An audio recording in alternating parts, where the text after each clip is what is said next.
Sa tahimik na dalampasigan ng isang bayang tabing dagat sa Pilipinas, ang sinag ng umaga ay sumasalamin sa maliit na bahay kahoy. Ang banayad na alon ay humakaplos sa baybayin, at dala ng hangin ang alat ng dagat mula sa malayo.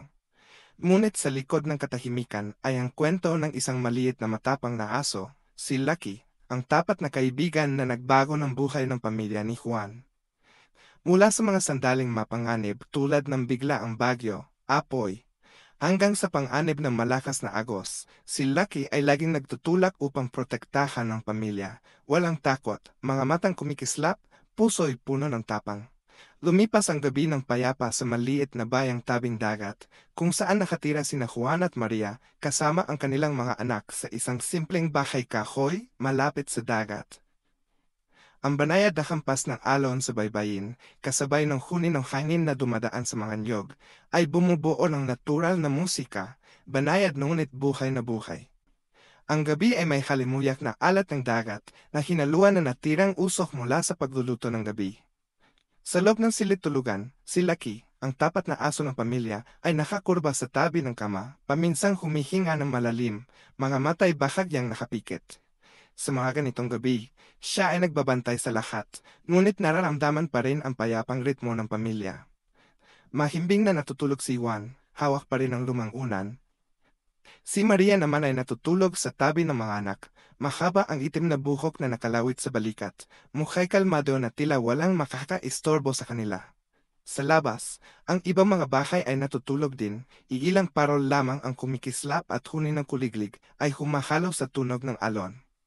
Ang langit ay punong-puno ng bituin. Ang liwanag ng buwan ay kumikislap sa ibabaw ng tubig, bumubuo ng isang tanawin na mahiwaga at payapa. Paminsang nananaginip si Juan ng mga araw ng paglayag noong kabataan, na mga maagang paglalayag kasama ang mga kaibigan, amoy ng hangin dagat na hinaluan ng bagong huling-huli ng isda. Si Maria naman sa panaginip ay nakaupo sa tabing dagat tuwing hapon, nakikinig sa hampas ng alon, at nararamdaman ang mabagal at payapang daloy ng buhay. Ngunit na yung gabi, ang katahimikan ay malapit na magbago.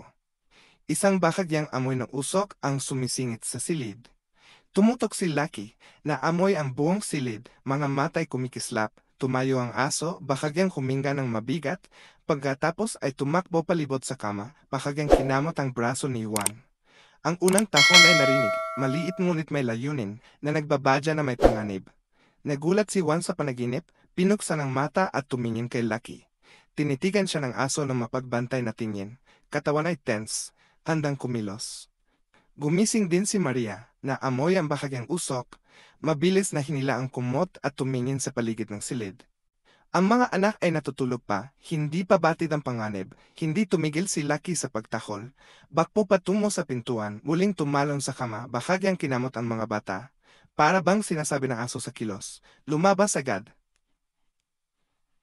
Sa wakas, ganap na nagising si Juan, huminga ng malalim, tumingin sa bintana at nakita ang apoy mula sa kusina. Mabilis ang timbukan niya, walang oras para matakot. Tanging yakapin si Maria at tawagin ang mga anak na bumangon. Yumuko sila at tumakbo patungo sa pintuan. Si Lucky ang nanguna, tumatalon sa harap upang magbantay. Ang amoy ng usok ay humalo sa buong bahay. Ngunit dahil kay Lucky, hindi nagpanik ang pamilya. Nang makarating sa labas ng bakuran, ang liwanag na apoy ay nagpapasayaw sa mga anino ng niyog, mas malakas ang hangin, ngunit ligtas ang pamilya dahil sa maagap na babala ni Lucky. Mula sa labas ng bakuran, tiningnan ni Juan ang bahay, puso'y humigpit ngunit humahanga. Ang apoy ay malakas na sumiklab, sinunog ang bahagi ng kusina at maraming gamit sa bahay, ngunit walang nasaktan. Nakatayo si Lucky sa tabi nila, mabigat ang hininga ngunit mga mata'y kumikislap, na tila alam na natapos na ang pinakamahalagang tungkulin. Yumakap si Maria kay Lucky, luhay dumadaloy sa pisngi, habang pinupunasan at bumulong. Iniligtas mo kami, Lucky, ang tapang mo. Lumapit din ang mga anak, kinaplos ang aso, punong-puno ng pakiramdam ng kaligtasan. Hinawakan ni Juan ang balikat ni Lucky, puso'y puno ng pasasalamat at pagmamahal. Ang maliit ngunit malakas na aso ay nagprotekta sa buong pamilya mula sa isang posibleng trahedya. Noong gabing iyon, nang humina na ang apoy at dumilim ang usok sa baybayin, ang pamilya ni Juan kasama si Lucky ay nakaupo ng magkakasama, nakatingin sa malawak na dagat, nakikinig sa pantay na hampas ng alon. Alam nila na, gaano man karaming hamon ang darating, magkasama pa rin sila. Nariyan pa rin si Lucky, at may mga payapang gabi pa rin na pahalagahan. Kinabukasan ng umaga, ang banayad na sikat ng araw ay sumilip sa pagitan ng mga dahon ng niyog, tumama sa bakuran ng bahay ni Juan. Malinis ang hangin, may halong alat ng dagat at amoy ng mamasa-masang lupa mula sa maliliit na ulan kagabi. Tahimik na ang bahay matapos ang magulong gabi, ngunit kitang-kita pa rin ang mga bakas ng sunog.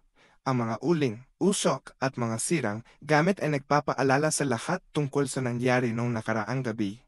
Nakatayo si Juan sa harap ng balkonahe, nakamasid kay Lucky, ang tapat na aso na tumatakbo sa paligid ng bakuran, kumihimay ng bawat sulok na tila sinusuri ang buong bahay. Maingat ang bawat hakbang ni Lucky, ang mga matang kumikislap ng kuryosidad at pagiging alerto. Tinitingnan siya ni Juan ng may labis na pasasalamat, iniligtas na aso ang kanilang pamilya, at ngayon ay parang walang pagod na tagapangalaga. Dala ni Maria ang basket ng mga gulay at ilang sariwang ista, naghahanda ng agahan para sa buong pamilya. Tumingin siya sa paligid ng bakuran, pinunasan ang mga bakas ng usok sa sahig at sinabi kay Juan, "Swerte talaga tayo, iniligtas tayo ni Lucky. Kung wala siya, hindi ko alam kung ano ang nangyari." Tumango si Juan tahimik sandali habang pinagmamasdan si Lucky na tumatalon sa bubong ng balkonahe, na tila paalala na laging nasa tabi nila ang aso, kahit sa panganib. Lumabas ang mga bata sa bakuran, naguguluhan habang tinitingnan ang paligid.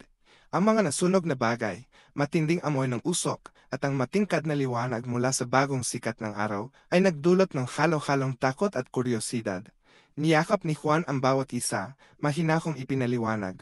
Walang dapat ikabakala, ligtas tayong lahat at iniligtas tayo ni Lucky. Hinaplos ng mga bata ang bahagyang nasunog na balahibo ni Lucky, at ngumiti, nakalimot sa takot ng nakaraang gabi. Sa mga sumunod na araw, nagtipon ang buong pamilya upang linisin ang bahay. Inayos nila ang nasunog na kusina, pinunasan ang sahig, at muling isinabit ang mga larawan at gamit na bahagyang nasira. Palaging kasama si Lucky, hindi inaalis ang mga mata sa mga miyembro ng pamilya. Tumatalon sa mesa, tumatakbo sa bakuran, na parang nais tumulong.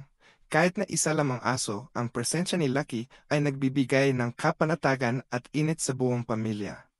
Sa araw, pumunta si Juan sa palengke upang bumili ng mga sangkap sa pagkain. Inaalagaan ni Maria ang maliit na gulayan sa gilid ng bahay, at nag-aaral ang mga bata. Tuwing alis, pinapaalalahan ni Juan ang mga bata. Maging maingat kayo, at huwag kalimutang tumingin sa likod. Naiintindihan ng mga bata. Sa likod ay si Lucky, ang tapat at matapang na kaibigan ng buong pamilya. Isang hapon, habang humihilig ang araw, umupo sina Juan at Maria sa balkonahe. Kumihigop ng kapesh, nakatanaw sa dagat. Dahan-dahang humahampas ang alon at humihip ang hangin sa mga dahon ng niyog. Sabi ni Juan kay Maria, "Ang dagat at lupa na ito ang nakasaksi sa ating buhay, nagturo sa atin na pahalagahan ng maliliit na bagay. Si Lucky rin, tinuruan niya tayo tungkol sa pagmamahal at sakripisyo." Ngumiti lamang si Maria, niyakap si Juan, ang mga mata'y kumikislap ng saya. Bumalik ang katahimikan sa mga araw, ngunit nanatili ang alaala ng sunog. Madalas tinitingnan ni Juan si Lucky at inisip ang tapang ng aso. Bawat maliit na kilos, tulad ng pagtalon sa mesa, pagtakbo sa bakuran, o pag-ikot sa tuwing may kakaibang tunog, ay nagpapaalala ng mahalagang aral. Ang pagmamahal at sakripisyo ay maaring manggaling sa pinakamaliit na nilalang.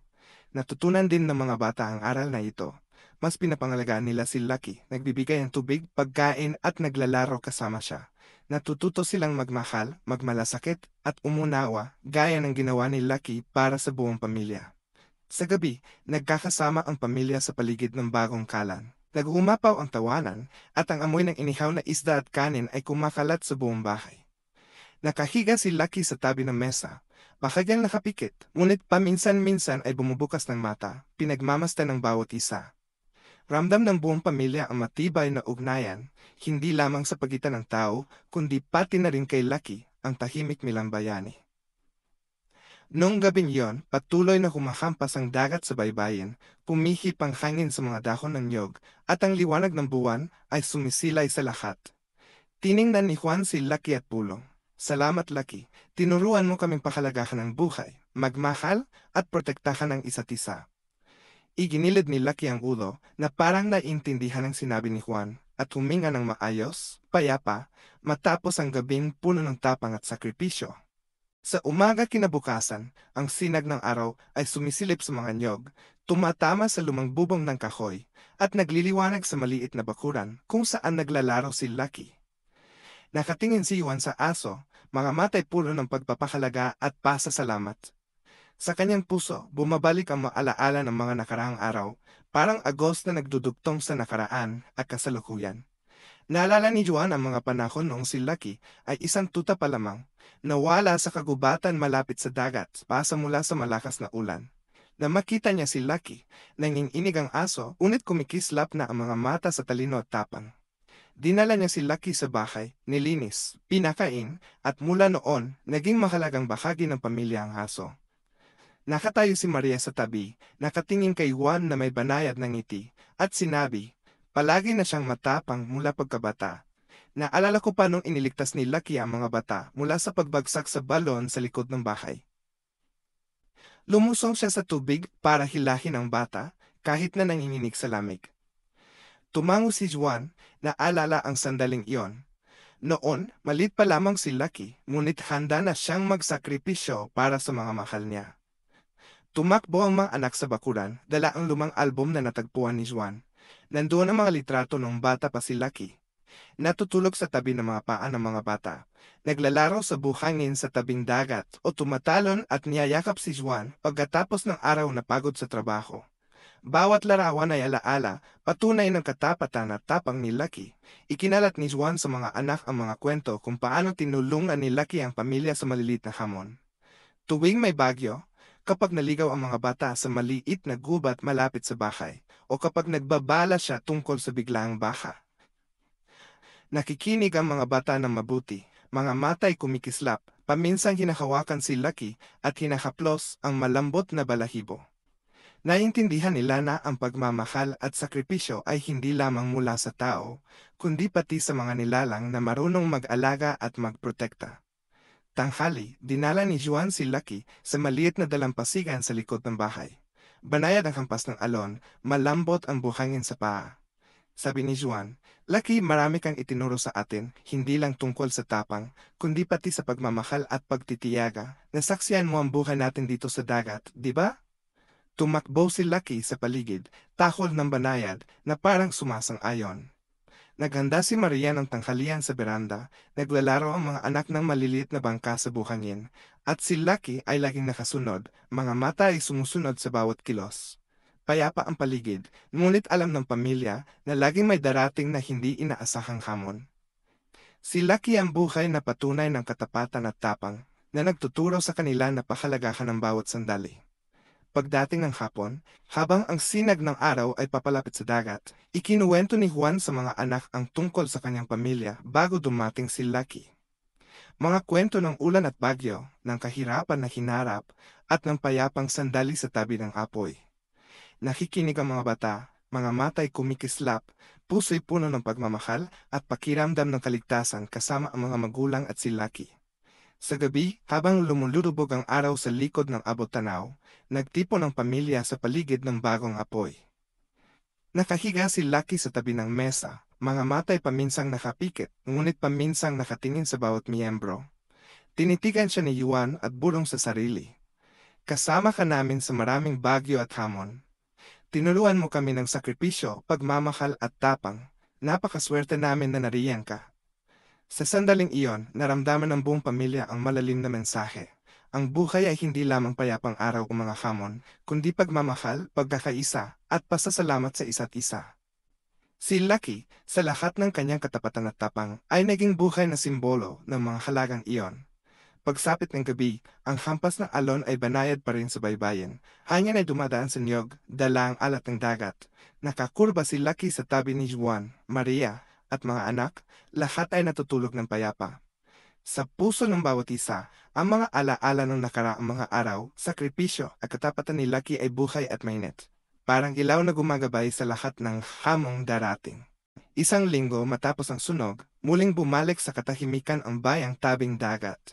Banayad ang hampas ng alon sa baybayin, humihip ang hangin sa mga dahon ng niyog, at ang sikat ng umaga ay tumama sa maliit na bahay na gawa sa kahoy ng pamilya ni Juan. Ngunit ang katahimikan ito ay panlabas lamang, dahil ang buhay ay laging may mga hindi inaasahang pangyayari. Umaga iyon, naghanda si Juan na pumunta sa palengke ng maaga, dala ang basket ng sariwang isda na kinuha mula sa baybayin malapit sa kanilang bahay. Maagang bumangon si Maria, inaalam ang maliit na gulayan sa gilid ng bahay, at naghahanda ang mga bata para sa paaralan. Tumakbo si Lucky sa paligid ng bakuran, humimay ng bawat sulok, ang mga matang kumikislap, nararamdaman ang mga munting pagbabago sa paligid. Pagkakatak ni Juan sa bakuran, may manipis na usok na umangat mula sa katabing bahay. Ang bahay ni Ginoong Pedro, matagal ng kapitbahay, ay nasusunog. Kumahampas ng malakas ang hangin mula sa dagat, dalang apoy palapit sa mga kalapit na bahay. Agad na sumigaw si Juan. Maria, mga anak, lumabas kayo agad. Tumalon si Lucky, tahol ng malakas, patungo sa nagliliyab na bahay. Alam ng aso ang panganib, ngunit hindi nagatubiling pumasok, na parang sinusuri kung may naiwan na tao sa loob. Sumunod si Juan, mahigpit na hawak ang basket ng isda, puno ng pag-aalala. Niya Maria ang mga bata at hinila palayo sa bahay, pinananatiling ligtas. Ang mga bata ay nakatingin kay Lucky habang sumasalpok sa apoy, mga matay bukas sa pagkabigla at takot. Ngunit naintindihan ni Juan na hindi lamang tapat si Lucky sa kanilang pamilya, kundi may likas na instinto rin sa pagbabantay sa komunidad. Paglapit nila sa bahay, nakita ni Juan ng isang bata, mga 6 na taong gulang, na natrap sa sala. Mabilis na kumalat ang apoy, makapal ang usok, ngunit sumabak si Lucky, tumalon sa upuan, takot upang gabayan ang bata palabas ng bintana. Agad na pumasok si Juan at hinila ang bata palabas, habang matapang nananatili si Lucky, gamit ang maliit niyang katawan bilang panangga sa apoy. Lalong dumami ang apoy nang bumaliktad ang hangin, ngunit dahil sa katapangan ni Lucky, ligtas ang bata. Mabilis na gumamit sina Juan at ang mga kapitbahay ng mga balde ng tubig at basang kumot upang mapigilan ang sunog. Habang si Lucky ay nanatiling malapit, mata ay nakamasid sa bawat kilos ng tao. Nang mapatay na ang apoy, tiningnan ni Juan si Lucky at napaluha. May mga bahaging nasunog ang balahibo ng aso, nanatili ang amoy ng sunog, ngunit maliwanag pa rin ang mga mata niya, pulo ng dangal. Tumakbo si Maria, niyakap si Lucky, pinunasan ang luha ng aso. Tumalaw ang mga bata, hinaplos at tinawakan ng kamay ni Lucky, na parang sinasabi, "Ikaw ang aming bayani." Si Ginong Pedro, nanginginig ngunit na antig, tiningnan si Lucky at sinabi, "Ang asong ito, iniligtas niya ang anak ko, hindi ko alam ang sasabihin kundi ang pasasalamat." Tumango si Juan, ramdam ang lalim ng pagmamahal at katapatan ni Lucky na hindi lamang para sa pamilya kundi pati sa buong komunidad. Sa hapon, habang humihilig ang araw papuntang dagat, naupo ang buong pamilya ni Juan kasama si Ginong Pedro sa balkonahe, inaalagaan si Lucky. Nalinis ang nasunog na balahibo. Nabandadye ang mga magagaan na sugat at nag-usap-usap ang lahat tungkol sa tapang ng aso. Mainit ang hangin, puno ng pagmamalaki at pasasalamat. Sa sandaling iyon, napagtanto ni Juan ang isang mahalagang aral. Laging may hindi inaasahang pagsubok sa buhay, ngunit ang tapang at tahimik na sakripisyo ay makakatulong sa tao at sa hayop na malampasan ang lahat ng panganib. Itinuro ni Lucky sa buong pamilya ang mahalagang leksyon tungkol sa pagmamahal, katapatan, at walang hangganang tapang. Pagsapit ng takip silim, kumikislap ang dagat ng gintong kulay, nakahiga si Lucky sa tabi ni Juan, Maria, at mga bata, humihinga ng pantay, bahagyang nakapikit ngunit puno ng dangal. Tiningnan siya ni Juan at bulong, "Hindi ka lang bayani ng pamilya, kundi ilaw na gumagabay sa ating lahat."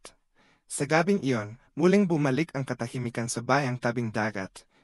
Ngunit ang kuwento tungkol sa matang na aso ay nagsimulang kumalat sa komunidad, na nagpapaalala sa lahat na minsan, ang sakripisyo at tapang ay nagmumula sa pinakamaliit na nilalang, ngunit ang lakas at pagmamahal nito ay sapat upang baguhin ang buhay.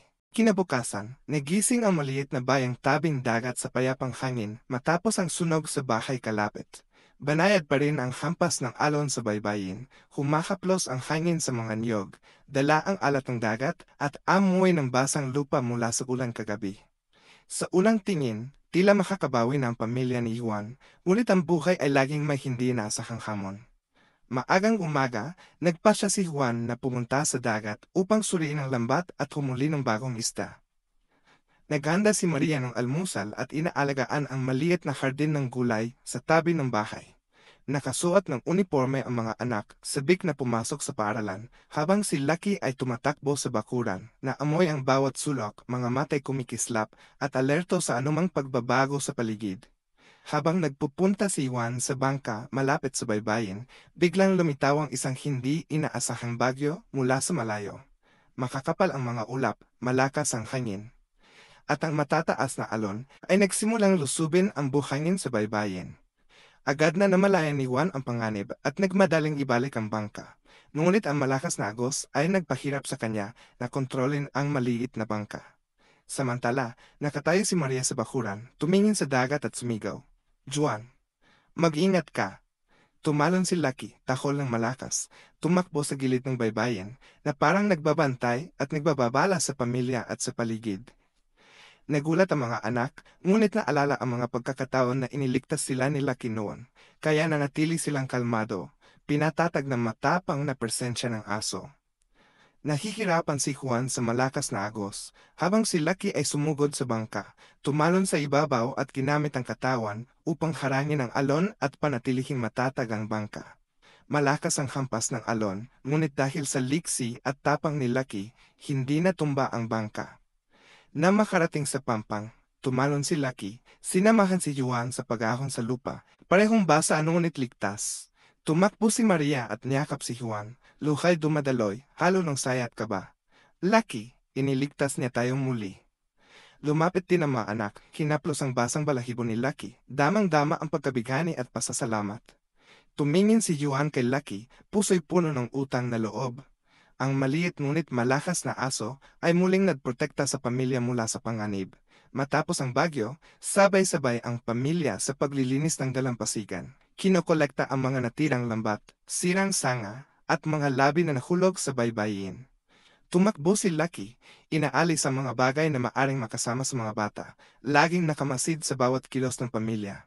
Napagtanto ni Juan na ang tapang at sakripisyo ni Lucky ay hindi lamang nagpoprotekta sa pamilya, kundi nagtuturo rin sa mga anak ng pagmamahal at responsibilidad. Sa hapon, habang sumisiklab ang araw sa langit, inilabas ni Juan si Lucky sa dalampasigan, tumingin sa malayo. Lucky, kasama ka namin sa maraming hamon. Tinuruan mo kami ng pagtitiyaga, tapang, at pagpapahalaga sa bawat sandali. Tahol ng banayad si Lucky, tumakbo sa paligid ni Juan at Maria, na parang sumasang-ayon. Pagdating ng takip-silim, naupo ang pamilya sa beranda, tinitingnan si Lucky na nakakurba sa tabi ng mga anak.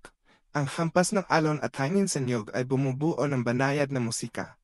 Ngunit sa puso ng bawat isa, buhay pa rin ang alaala ng mga hamon na kanilang nalampasan. Si Lucky, sa kanyang katapatan at tapang, ay naging simbolo ng pagmamahal, sakripisyo at tiwala sa pamilya ni Juan. Sa gabing iyon, banayad pa rin ang hampas ng alon sa baybayin. Ang liwanag ng buwan ay sumasalamin sa tubig. Tumingin si Juan kay Lucky at bulong sa sarili. Hindi ka lang bayani ng pamilya, kundi inspirasyon sa ating lahat. Anuman ang hamon sa hinaharap, malalampasan natin ito ng magkakasama. Nakapikit si Lucky, humihinga ng maayos, payapa sa tabi ng pamilya, matapos ang isang araw ng tapang at sakripisyo. Kinabukasan, muling bumalik sa tahimik na ritmo ang maliit na bayang tabing dagat. Banayad ang hampas ng alon, kumihip ang hangin sa mga dahon ng niyog, dala ang alat ng dagat at halimulyak ng mamasa-masang lupa mula sa ulan kagabi. Nagsimula sina Juan at Maria kasama ang kanilang mga anak na ayusin ang bakuran, inayos ang mga gamit matapos ang maliit na bagyo. Habang si Lucky ay tumatakbo sa paligid, humihimay ng bawat sulok, mga matang kumikislap, laging alerto sa anumang pagbabago. Ngumaga iyon, may nangyaring hindi inaasahan. Ang mga ligaw na hayop mula sa kagubatan malapit sa dagat, mga ibon, squirrels at ilang ligaw na aso, ay nagtipon sa paligid ng nayon, apektado ng bagyong kagabi. Nag-alala at natakot sila, nagdulot ng ilang magagaan na kaguluhan sa komunidad. May ilang pamilya na nag-aalulong dahil nanganganib ang kanilang mga alagang hayop. Napagtanto ni Juan na ito ay pagkataon upang turuan ang mga anak tungkol sa tapang at responsibilidad sa komunidad. Tinawag niya si Lucky at sinabi, "Kailangan nating tulungan ang iba, Lucky. Tulad ng pagprotekta mo sa ating pamilya, ngayon tutulungan naman natin ang mga nasa paligid." Tahol si Lucky, tumalon at tumakbo ng unahan, nagbigay ng direksyon. Sina Maria, ang mga bata, at ilang kapitbahay ay tumulong na dalhin ang mga ligaw na hayop sa ligtas na lugar, malayo sa mga bahay at baybayin kung saan malakas pa ang alon. Tumakbo si Lucky sa paligid, nagbabala kapag may hayop na natatakot, at ginagabayan sila sa tamang direksyon. Dahil sa liksi at tapang ni Lucky, naging maayos ang lahat at walang nasaktan. Habang nagpapahinga, tinitingnan ni Juan si Lucky at bulong sa sarili, hindi ka lang bayani ng pamilya, kundi tahimik na bayani rin ng buong komunidad. Tumango si Maria, mata ay kumikislap. Tama. Maraming matututuhan ang mga bata mula sa kanya. Ang pagmamahal at tapang ay hindi lamang para sa pamilya, kundi para sa lahat ng nilalang sa paligid. Natuto ang mga anak ni Juan ng mahalagang aral mula kay Lucky. Naintindihan nila na ang tapang ay hindi lamang ang harapin ng panganib, kundi pati ang magmalasakit at tumulong sa iba kapag may pagkakataon. Ang maliliit na bagay, tulad ng pag-aalaga ng mga alagang hayop, pagprotekta sa mga ligaw na hayop o pagtulong sa kapitbahay, ay manggawa ng tapang. Sa hapon, habang tumatagos ang sikat ng araw sa mga dahon ng niyog, naglakad ang buong pamilya kasama si Lucky sa tabing dagat, nag-ipon ng mga basurang dinala ng alon, pinapanatiling ligtas ang kapaligiran para sa lahat ng nilalang. Tumakbo si Lucky ng unahan, paminsan-minsan ay bumabalik at tumatahol ng banayad, paalala sa lahat na sundin ang tamang direksyon. Tumakbo ang mga bata, tumatawa, natututo kung paano magmahal at protektahan ang paligid. Pagdating ng takip silim, kumikislap ang dagat ng gintong kulay. Nakaupo ang buong pamilya sa balkonahe, nakapulupot si Lucky sa tabi ng mga bata. Tiningnan ni Juan si Lucky at sinabi, "Maraming itinuro ka sa amin, Lucky. Hindi lang tapang, kundi pagmamahal at malasakit. Palagi naming pakahalagahan iyon." Ipinataw ni Maria ang kamay sa balikat ni Juan at ngumiti. Niyakap ng mga bata si Lucky, hinaplos ang malambot na balahibo. Mga mata ay kumikislap ng tuwa. Sa sandaling iyon, napagtanto ng pamilya na dahil kay Lucky, hindi lamang sila nagkakaisa, kundi natututo ring makiisa sa komunidad, magmalasakit at protektahan ang mga maliliit na nilalang sa paligid. Noong gabing iyon, habang ang buwan ay sumisilay sa malawak na dagat, ang hampas ng alon at hangin ay kasabay ng pantay na paghinga ni Lucky, at ang buong pamilya ay nakatulog ng payapa. Ang alaala ng mga nakaraang pagsubok, ang tapang at katapatan ni Lucky ay nananatiling buhay at mainit, nagpapaalala na ang pagmamahal, sakripisyo, at tapang ay hindi lamang nagliligtas ng isang pamilya, kundi nakakaapekto sa buong komunidad, at ito ang tunay na lakas ng buhay. Kinabukasan ng umaga, sumisilip ang araw sa mga niyog, tumatama sa maliit na bubong ng kahoy ng pamilya ni Juan. Sariwang hangin, halo ang amoy ng dagat at basang lupa mula sa ulan kagabi na nagbibigay ng ginhawa sa buong pamilya. Tumakbo si Lucky sa bakuran, na amoy ang bawat sulok, mga mata ay kumikislap, laging alerto sa pinakamalit na pagbabago. Nakatayo si Juan, tinitingnan si Lucky, puspos ng damdamin. Naalala niya ang mga taon bago dumating si Lucky sa pamilya. Noon, ang maliit na aso ay nawala mula sa kagubatan malapit sa dagat, nanginginig at natatakot. Dinala ni Juan si Lucky sa bahay, nilinis, pinakain, at mula noon, naging tapat na kaibigan at mahalagang bahagi ng pamilya ang aso. Dinala ni Maria ang lumang album na naglalaman ng mga larawan nung tutpa si Lucky. Nandoon ang mga alala, natutulog si Lucky sa tabi ng mga anak. Naglalaro sa buhangin sa tabing dagat, o tumatalon at niyayakap si Juan pagkatapos ng mga araw na pagod sa trabaho. Mataas ang konsentrasyon ng mga anak, mga mata ay kumikislap sa damdamin. Ikinuwento ni Juan sa mga anak ang mga pagkakataon na iniligtas ni Lucky ang mga bata mula sa panganib. Isang beses na muntik mahulog sa balon, isang beses na naligaw sa kagubatan, o ang mga babala sa biglaang bagyo. Bawat kwento ay nagtuturo sa mga anak ng katapatan at tapang ni Lucky. Ngumiti si Maria at sinabi sa mga anak, hindi lang siya alagang hayop, si Lucky ay bahagi ng pamilya, kaibigang nagtuturo sa atin ng pagmamahal at sakripisyo. Tiningnan ng mga anak si Lucky, hinaplos ang malambot na balahibo, mga mata'y kumikislap, puno ng pagmahal at pasasalamat. Sa hapon, dinala ni Juan si Lucky sa dalampasigan malapit sa bahay. Banayad ang hampas ng alon, malambot ang buhangin sa paa. Tiningnan ni Juan si Lucky at sinabi, kasama mo kami sa maraming pagsubok, tinuruan mo kami ng pagtitiyaga, tapang at pagpapahalaga sa bawat sandali. Tumakbo si Lucky sa paligid, tahol ng banayad na parang sumasang-ayon. Natuto ang mga anak na mahalagang aral mula kay Lucky. Ang tapang ay hindi lamang harapin ang panganib, kundi ang pag-alala at pagtulong sa iba. Ang maliliit na kilos tulad ng pag-aalaga sa hayop, pangangalaga sa kapaligiran o pagtulong sa kapitbahay ay anyo rin ng tapang. Sa paglubog ng araw, naupo ang buong pamilya sa beranda, nakakurba si Lucky sa tabi ng mga anak. Ang hampas ng alon at hangin sa niyog ay bumubuo ng banayad na musika, kasabay ng tawanan at pag-uusap ng mga bata. Tinitingnan ni Juan si Lucky at bulong sa sarili, hindi ka lang bayani ng pamilya, kundi ilaw na gumagabay sa ating lahat. Tinuruan mo kaming pahalagahan ng buhay. Hinawakan ni Maria ang balikat ni Juan at ngumiti. Niyakap ng mga anak si Lucky, hinaplos ang malambot na balahibo, mga mata'y kumikislap. Sa sandaling iyon, naramdaman ng buong pamilya ang malalim na pagkakaisa, hindi lamang sa pagitan ng tao, kundi pati na rin sa tapat na aso. Sa gabing iyon, banayad pa rin ang hampas ng alon sa baybayin. Ang liwanag ng buwan ay sumasalamin sa tubig. Nakahiga si Lucky sa tabi ng pamilya, humihinga ng pantay, payapa matapos ang mahabang araw. Ang mga alaala ng mga pagsubok, katapatan at tapang ni Lucky ay buhay pa rin. Nagpapaalala sa lahat na ang pagmamahal, sakripisyo, at tapang ay kayang baguhin ang buong buhay. Nakatulog ang buong pamilya, puspos ng pasasalamat at pagmamahal kay Lucky, ang matapang, tapat at simbolo ng tahimik, ngunit makapangyarihang sakripisyo. Sa huling araw ng panahon ng dagat, sumisilip ang araw sa maliit na bubong ng kahoy ng pamilya ni Juan. Banayad ang hampas ng alon sa baybayin, kumahaplos ang hangin sa mga niyog, dala ang alat ng dagat at amoy ng basang lupa. Nakatayo ang buong pamilya sa buhangin, nakatingin sa malawak na dagat, puspos ng pagmamalaki at pasasalamat. Tumakbo si Lucky sa paligid, mga mata'y kumikislap na parang nararamdaman ang sagradong sandaling ito. Naalala ni Juan ang paglalakbay ni Lucky mula noong maliit pa siyang tuta, nawala sa kagubatan, nanginginig at natatakot, hanggang sa maging tapat, matapang at ilaw ng pamilya. Kasama ni Lucky ang pamilya sa pagdaanan ng bagyo, sunog, mga bigla ang panganib at mga hamon ng komunidad. Niyakap ni Maria ang mga anak, tumingin kay Lucky at sinabi, tinuruan niya tayo magmahal, magsakripisyo, at maging matapang. Ang mga aral na ito ay mananatili sa atin magpakailanman. Hinaplos ng mga anak si Lucky, mga mata ay kumikislap sa saya, ipinagmamalaki ang maliit ngunit malakas na aso. Sa hapon, habang sumisilip ang araw sa mga niyog, dinala ni Juan si Lucky sa dalampasigan.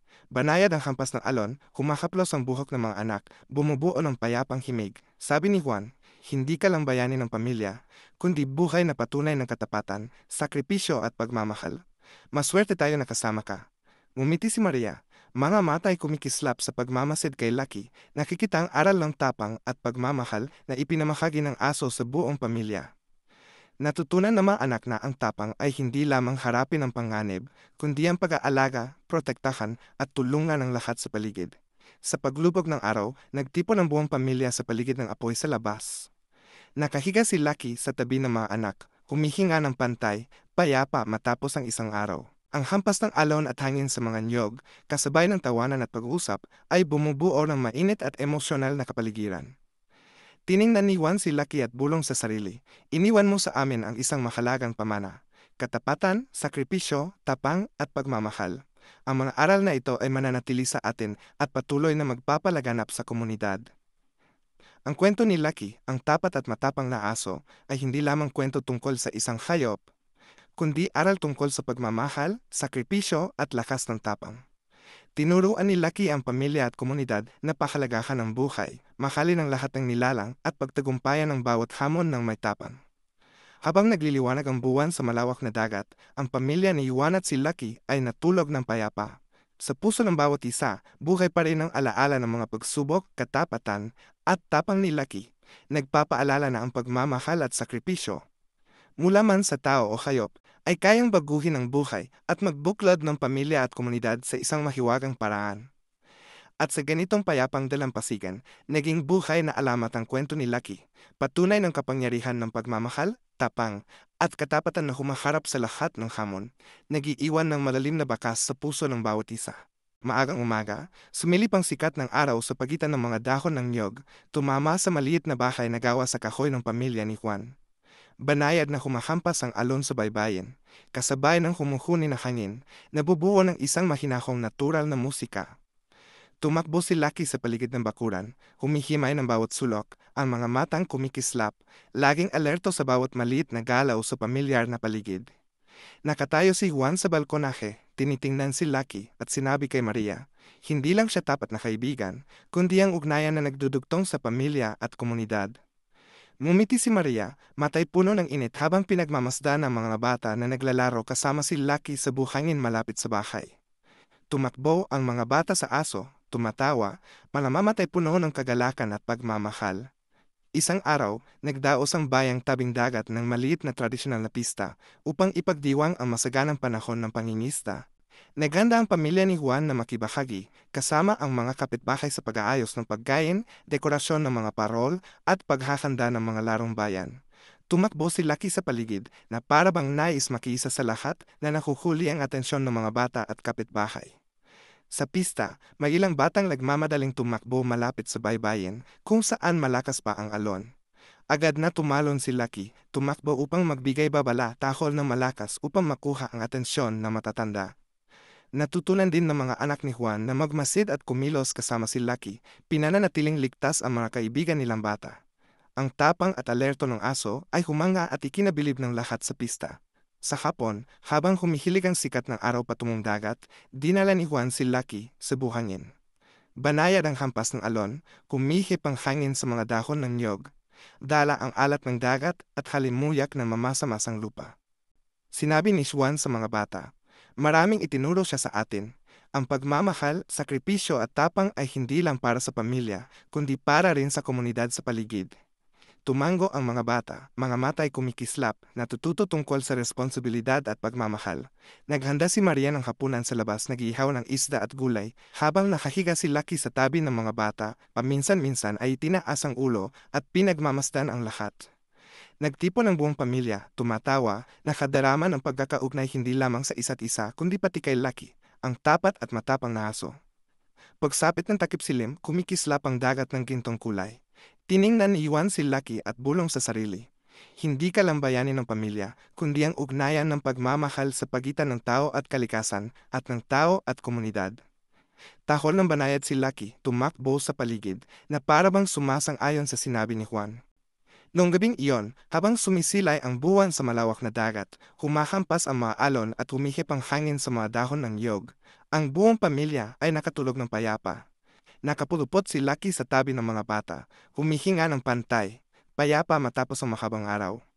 Ang mga alaala ng mga pagsubok, katapatan, at tapang ni Lucky ay nananatiling buhay at mainit. Nagpapaalala sa lahat na ang pagmamahal at sakripisyo ay maaring kumalat, nagdudugtong sa pamilya at komunidad sa isang kamanghamanghang paraan. Sa isang maliwanag na umaga, nagising ang maliit na bayang tabing dagat sa masiglang pamumuhay.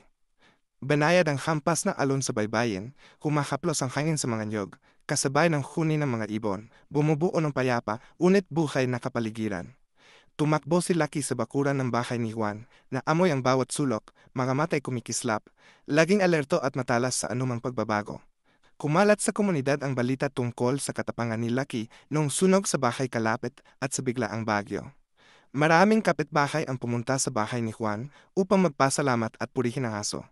Ang ilan ay sabik na makilala si Lucky, hinahaplos at nilalaro siya. Ngumiti sina Juan at Maria, damang-dama ang pagmamahal at paghanga ng komunidad sa tapat na aso. Sa pagdiriwang ng anibersaryo ng pangingisda, nagsagawa ang bayan ng maliit na paligsahan sa pagitan ng mga pamilya. Sumali ang mga anak ni Juan sa mga laro, at si Lucky ay mainit na sinalubong ng lahat. Tumakbo ang aso sa paligid, tumatalon sa mga hadlang, nagbabala sa mga bata kapag may panganib, at tinutulungan silang mahanap ng tamang landas kapag mahirap ang laro. Nasaksihan ito ng lahat, mga matay puno ng paghanga, naisip, napakatapang na maliit na aso na ito. Sa hapon, habang ang araw ay papalapit sa dagat, dinala ni Juan si Lucky sa buhangin. Banayad ang hampas ng alon, humahaplos ang hangin sa mga niyog, dala ang alat ng dagat. Sabi ni Juan sa mga anak, maraming aral ang itinuro sa atin ni Lucky. Ang tapang ay hindi lamang harapin ang panganib, kundi pati ang pag-aalaga, protektahan at tumulong sa iba.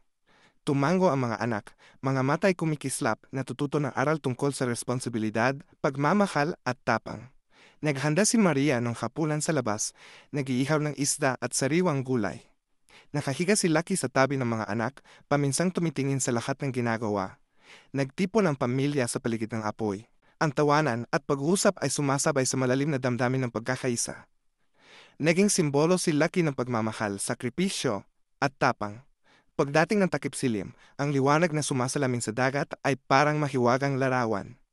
Tiningnan ni Juan si Lucky at bulong sa sarili, hindi ka lang bayani ng pamilya, kundi inspirasyon ng buong komunidad. Tinuruan mo kaming pahalagahan at mahalin ang bawat nilalang sa paligid. Tahol ng banayad si Lucky, tumakbo sa paligid na parang sumasang-ayon. Sa gabing iyon, habang ang buwan ay nagliliwang sa malawak na dagat, ang hampas ng alon at hangin sa mga niyog ay nagpapatuloy, nakatulog ang buong pamilya ng payapa. Nakurba si Lucky sa tabi ng mga anak, humihinga ng pantay, payapa matapos ang isang araw ng tapang at sakripisyo.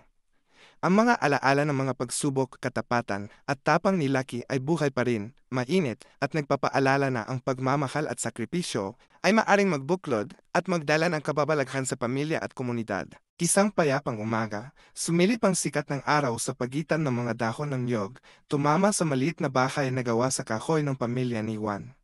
Banayad ang hampas ng alon sa baybayin, kasabay ng humuhuni ng hangin, nabubuo ng isang mahinahong ngunit buhay na kapaligiran. Tumakbo si Lucky sa paligid ng bakuran, humihimay ng bawat sulok, ang mga matang kumikislap, alerto at matalas sa bawat pagbabago. Ngayon, nagdaos ang bayan ng pista ng dagat, kung saan nagtitipon ang bawat pamilya, nagbabahagi ng huli sa pangingista, naglalaro, at nagkukuwento tungkol sa mga makakalagang pangyayari sa komunidad.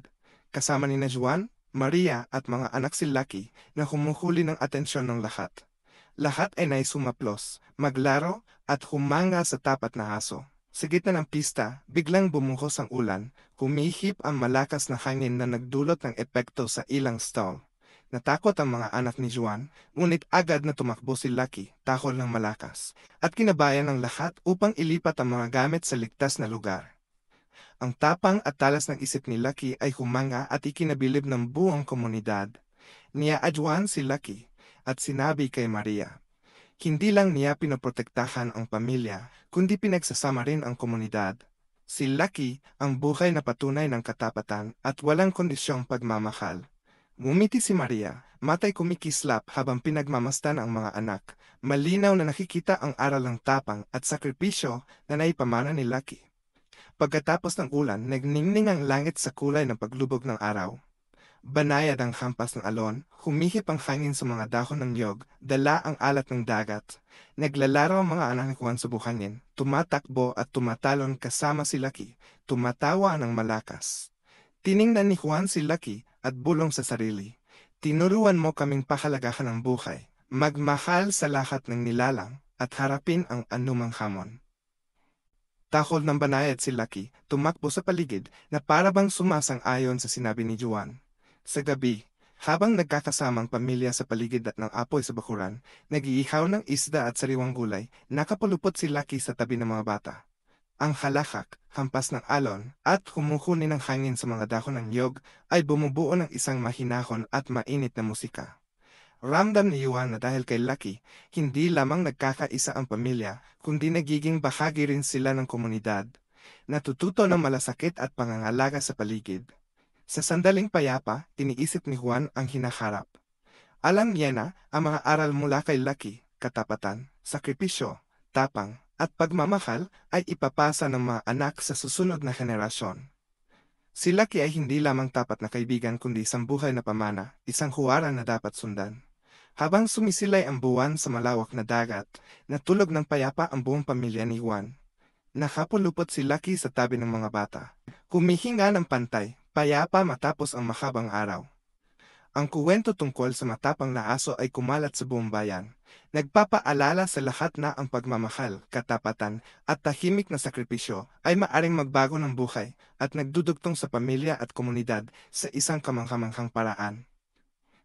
Tinitingnan si Lucky, bulong ni Juan. Hindi ka lang bayani ng pamilya, kundi ilaw na gumagabay sa ating lahat.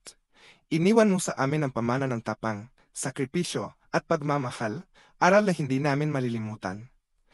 At sa ilalim ng maliwanag na buwan sa payapang baybayin, ipinagpatuloy ng pamilya ni Juan, kasama ang kanilang tapat na aso na si Lucky, ang buhay na puno ng pagmamahal, pasasalamat at tapang. Bumubuo ng isang magandang kwento ng pagmamahal sa tao, hayop, at lakas ng sakripisyo.